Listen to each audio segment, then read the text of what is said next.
Hello, my name is Holly Sexton, PR and financial education professional for Abound Credit Union, and I'm so happy today to share information with you about saving money and getting through college debt-free, yay! And if you have to take on a little debt, we'll also get you through that as well so you can make smart choices. Rachel Hepner is with us today, also with Tony Wiley. Say hello, ladies. Hi. And I'm going to share my screen. That is something we hear commonly these days.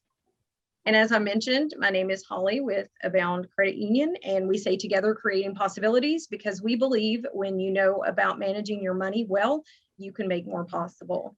We are federally insured by NCUA and an equal housing lender. Again, my special guests are Tony Wiley from Kia, West Central Kentucky Senior Outreach Counselor, and you can see her information there. Also, we welcome Rachel Hepner. She's the scholarship coordinator at Elizabethtown Community and Technical College. So glad to have you both here today with us. So we're going to talk about college costs to consider, and we're going deep today.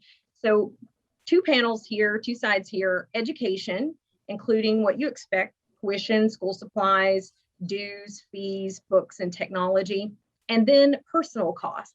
And this is where the financial wellness part comes in. Where are you going to live? How are you going to eat? Transportation, healthcare, social, right? You want to get out and have a good time, maybe do some Greek life in college, university, that type of thing. That costs money.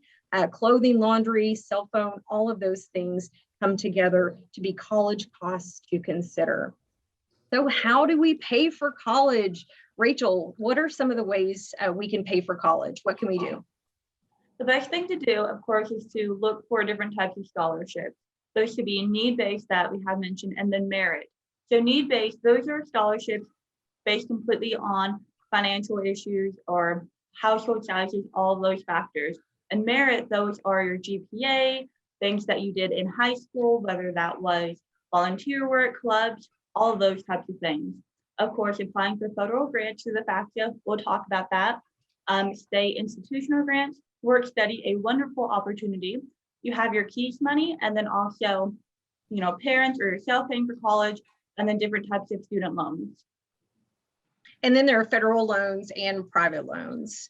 So we welcome Kia to the stage. Tony, tell us about Kia and how students and parents can get in touch with you. Okay, Kia, we are Kentucky Higher Education Assistance Authority, big old mouthful. People usually know us by KEYS money. We're the folks that help distribute the scholarship that students get for having good grades in high school. We also help with the dual credit scholarships, the work ready scholarships, and things like that.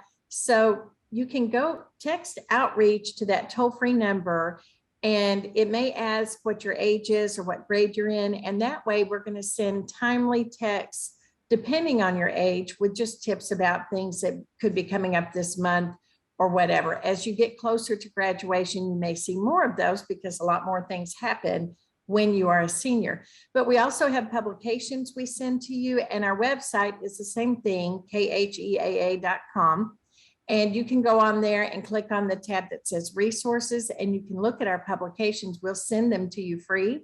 But there are 13 of us outreach counselors, and we are in the schools all the time. So if you talk to your guidance counselor, they may already have some of our publications, or we may be coming soon to your school and we'll be bringing them with us. So we've got a lot of really good information. Thanks, Tony. If you text outreach to 800-928-8926, standard text messaging rates may apply. And Tony, can people, say unsubscribe, can they end those texts at any time? Of course. Perfect. All right. So how do I find scholarships? So much information here. So Tony, we've got you on board. Let's start with studentaid.gov and go from there. Okay, well, studentaid.gov, that is where you do the FAFSA. You're going to end up doing that through there. And while your family may or may not have a lot of income, sometimes scholarships can be need-based, meaning they're looking for people that are not going to get help otherwise. And while it is a scholarship based on your skills and talents, they still may look at what your family resources are. So that's part of that. Through kia.com, we have scholarships right now for students in high school beginning in 9th grade. You can get 2 free college classes a year if they're in like a career and technical path, and your junior, senior year, you can have 2 more dual credit classes. It could be in anything. So we have scholarships that are actually in effect while you're in high school. Somebody who is really on the ball beginning in 9th grade could actually earn a whole year of college while they're in high school if they take advantage of that. That's over a $4,000 value. So that's really good. So Kia.com is a great place. Scholarships.com, that is like a search engine, and it will help you with finding things that are out there. Of course, the financial aid office at the college you're looking at, they have their own scholarships there, whether it's athletic, academic, club related. Going to your library, we have a book Kia publishes called Affording Higher Education, and we have one in every library in the state, plus the guidance counselor's office. And it breaks down all the scholarships that we know about by county. So you can look if you're in Nelson County or Hardin County, wherever you are, and see what's going on in that. So that's a great book. It is a big fat one, so we don't have those as published out there as the others, but you can find them in your school counselor office. Your library, they're going to be posting scholarships that they know about, which are usually local scholarships. Talk to your school counselor, talk to the career counselor, credit unions. Miss Holly's going to talk about some things they do, but even if you have a job somewhere and you're already working, Burger King, Wendy's, McDonald's, they all have scholarships that you can apply for. So I guess the biggest thing is ask, ask, ask. Even your church may have a scholarship. And if they don't, it might be time they do. So just finding out there's a need for it sometimes creates those scholarships. I love that, Tony. I'm pumped. You're right. If you're watching and you don't offer a scholarship, maybe it's time. There's so many opportunities out there. You just have to know where to go. So these are some great resources. And as far as Abound Credit Union goes, we offer $10, $2,500 scholarships to graduating high school seniors. Nice. Yes. So let's talk about free money. And this is where I'm going to hit that FAFSA pretty hard. So what is the FAFSA? Well, you need to fill out the federal student aid. Well, you've got this one, Tony. What is the acronym for the FAFSA? It actually stands for Free Application for Federal Student Aid. So it doesn't cost anything to do it. It used to be cumbersome, but now it's not. You can get it done pretty quickly. You're going to go online and make an ID, just like you do if you do online banking, Amazon, YouTube, iTunes, whatever. Anything you have that is your own account where you're storing things, you're going to make an ID. And one of your parents will need to do that. And once you do that, you just answer some questions and it's going to let you pull over the tax return from 2 years ago with your parents. So it's not nearly as complicated as it used to be. Personally, I'm going to be in the 9 counties I serve in every school sometime during October and early November. So we're out there to help you do it. But once you do that, that lets institutions know, well, with the federal government to begin with, depending on your income, it may open up over $6,000 of free income to help pay for your school. Now, when I say income, they call it a grant. Think G for gift, G for grant. We don't pay grants back. Okay, so that is the #1 starting point. And even if you've been told your family makes too much money and you won't get that grant, you need to do it because in Kentucky, we have that Work Ready scholarship that kicks in if you don't get the grant. So basically in our state, anybody who truly wants to go to college and is willing to start in a, if they get the grant money, they can do whatever they want. But if they don't, that Work Ready hits 5 areas of high demand workforce areas that you can get up to 2 years paid for. It's great in Kentucky right now. That's all right. Undergrad loans. Let's talk about subsidized loans. What is a subsidized loan and why do we need to know the difference? Rachel, you want to take that one? Sure. So when I talk about a subsidized loan, when I speak with our students, I kind of tell them it's the good type of loan between the subsidized and unsubsidized. So a subsidized loan, that does not accrue interest while you are in college, which is wonderful.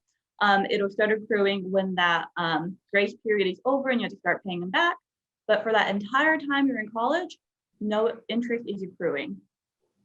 And I like that you can go at least half time because there were sometimes I couldn't go full time. So having a subsidized loan gave me some flexibility there as well. Unsubsidized, let's talk about that, Tony. Okay, When you, any first-time freshmen are allowed to borrow up to like 5,500. Now that can seem like a lot of money or not nearly enough money, but part of that is going to be subsidized. Yay, no interest.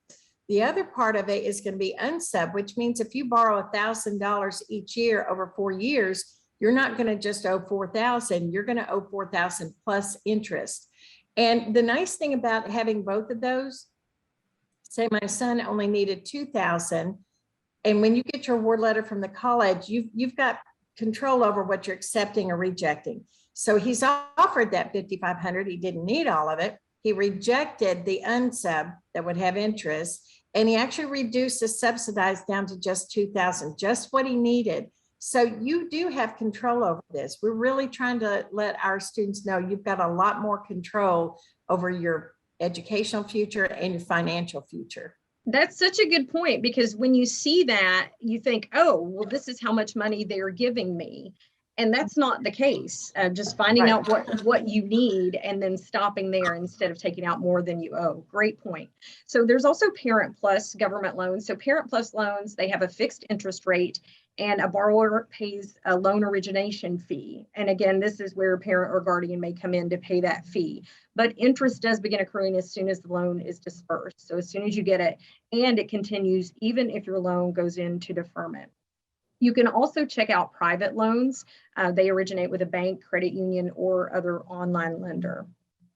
So what options are best for me? We're going to ask some really crucial questions here. How much can I afford to pay for college? So what are some markers of that, Tony, in asking that question? Okay, so we did the FAFSA really early. We do that in October now, which seems crazy that you're doing in October and you're not going to school till August.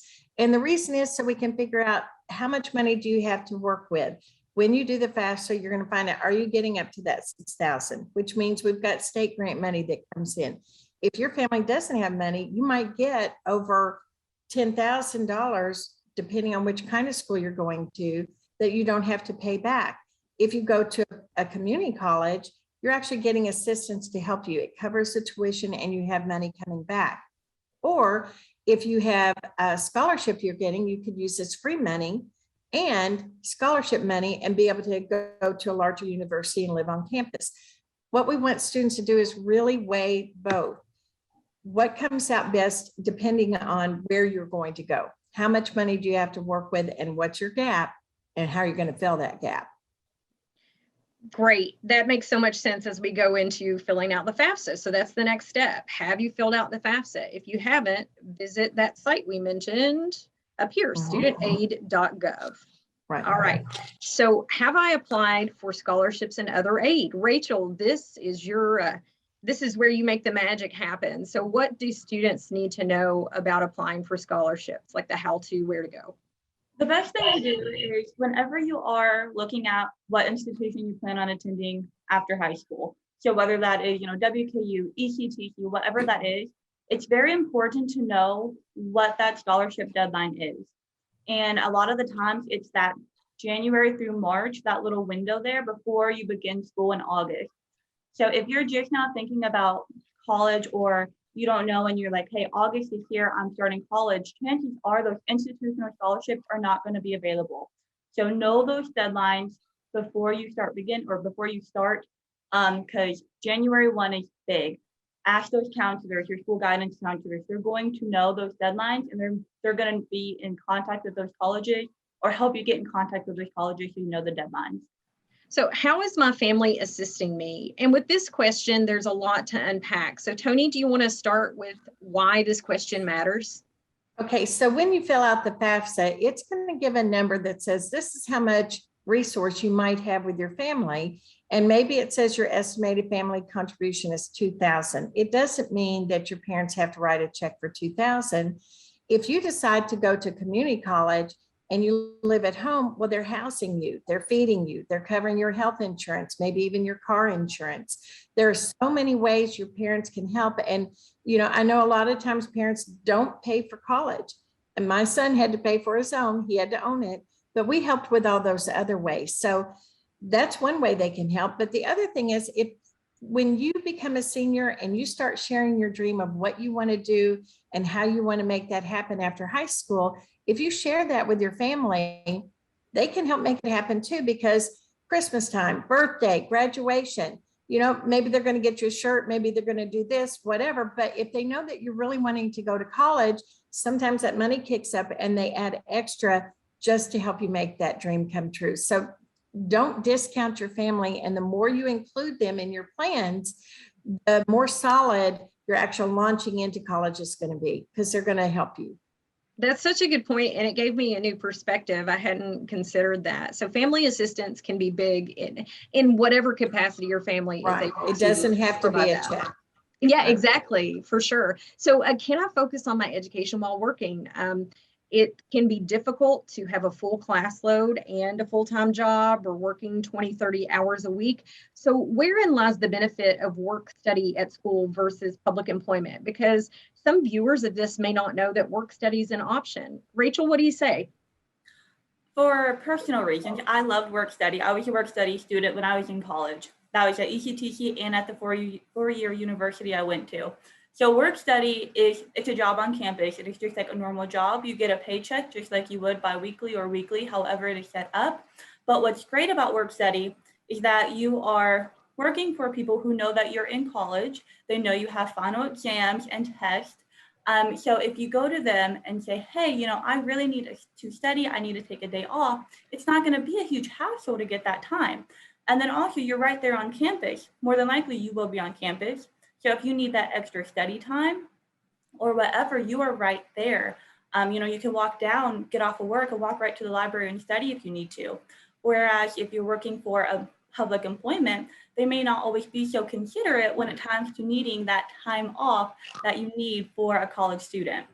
Great points. So let's consider options too, asking the question, are there options through my college or employer to receive funds or reimbursements? Personally, I would not be able to pursue my master's degree were it not through Abound Credit Union's reimbursement program for team members and employees. And so just checking with the HR department, say you work at a fast food restaurant, go to your one-up, your manager, ask if there are any options there or any benefits. Maybe they'll pay some of your tuition. Maybe they'll help you with transportation, but you don't know until you ask. So ask your college, like your advisor or your employer, if there are funds and reimbursements there for attending school. Sometimes you do have to pay that up front, but for instance, if you can take out a small loan with low interest and you make A's and B's, you may get over 75 or 80% of that money back from your employer, which is a great benefit. So big question here, how much will I earn after graduation? And where do I want to live? Tony, why do those two things matter at this early stage of applying for college or technical school or higher ed? It does make a difference, because what you do has a range of income. So let's say you want to be a computer engineer. If you work in a big city like Louisville, maybe Lexington, you can make well over $100,000 a year. Yay, you're in the money. But that same degree, if you work in a small town, maybe like Bloomfield or Vine Grove, you're probably not going to make over $100,000 a year. So as we start thinking, I wish somebody said to me, follow your dream, but make sure not only you can support yourself, but your family. Are you going to get married? Are you going to have kids? Because you can get by on the low, but you might want to be able to do things for your kids. So you really need to think about, what is it I'm going to do and where am I going to do it? Because that can have an impact on what that income can be. And that leads into the next part on, if you have to borrow money, how you're going to pay it back. Yes, I want to go to a big university, but could I do my first 2 years at a community college that's a much lower cost, and then transfer and maybe get a transfer scholarship when I go to the bigger university? I think we're seeing a trend where our students are really being more savvy about what they're going to do. All right, so what are my next steps? Where do we go from here?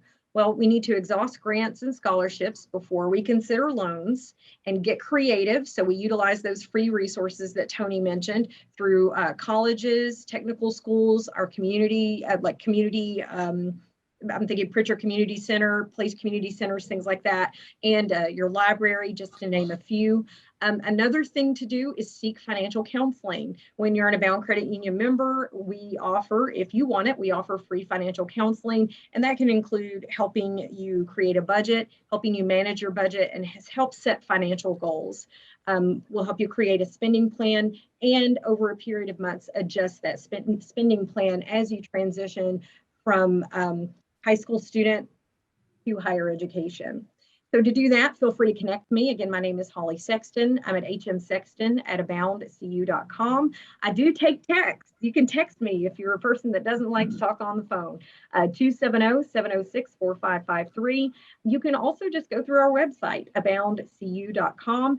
And if there are topics that are of interest to you, if you want to learn more about understanding credit, all sorts of information related to financial wellness, that is at aboundcu.com. Just click the Learn tab, LEARN, and you can become an Abound Credit Union member. Just tell them you heard about it through our financial education programs. And we thank you so much to our special guests, Ms. Tony Wiley with Kia, the West Central Kentucky Senior Outreach Counselor, and Rachel Hepner, the Scholarship Coordinator at Elizabethtown Community and Technical College. We appreciate you joining us today, and we're excited for what is next for our high school seniors and our freshmen and those who are returning to college. We wish you the best of luck, and we're here to help.